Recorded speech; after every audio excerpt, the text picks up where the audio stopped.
Look, I've heard the term the perfect storm so many times. This has probably been one of the biggest, if not the biggest to date. I think overwhelmed is an honest feeling at the moment. I feel okay through this. I feel very fortunate. I'm embracing the change. Look, I'm optimistic by nature, and I can't say that I'm enjoying it, but I'm really embracing it. I feel very, very calm, very optimistic. We are all in this together. It's inspiring innovation. Sharing ideas, looking for consistency. It's very difficult to make a decision that you can stick to because you quite often have to undo that decision literally a couple of days later.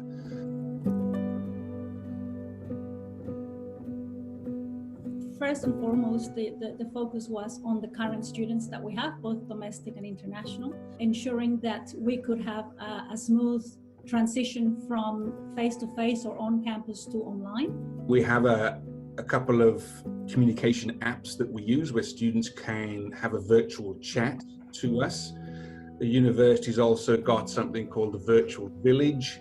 COVID support for students who were facing isolation or quarantine at the time and needed additional support. Also to deliver them some household supplies to ensure that they had the things that they need at home. A hardship package that was released for students, more leniency around academic assessment, around GPAs and how performance during this tough semester, might be impacted.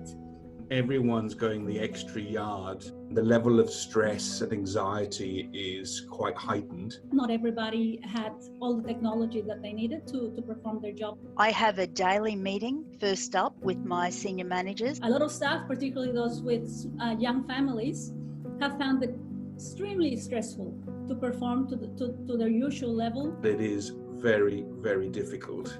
The reality is that we have a commercial business that is going down the tube. Lack of revenue stream, is that going to mean that there will be FTE reductions? And how do we reach out to students who would have liked to come to Australia but are probably reconsidering?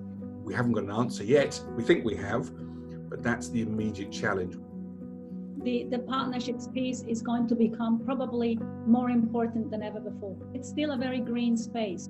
If and when our market returns, international education sector, English language, it's going to return in the same format ever again. Obviously, student diversity is still going to be a big player for us and as always has been. The advocacy and lobbying part, I think, is much more important now than it's ever been in the past. Absolutely looking to diversify markets. I had never seen the sector working so closely together. I think Australia will get through this. Universities have sometimes spent years transitioning their programs onto online, and suddenly within a few weeks we've got it working. Sure, it might not be perfect, but my goodness, it's been a tremendous effort, and I think for that we should all be very thankful to COVID-19.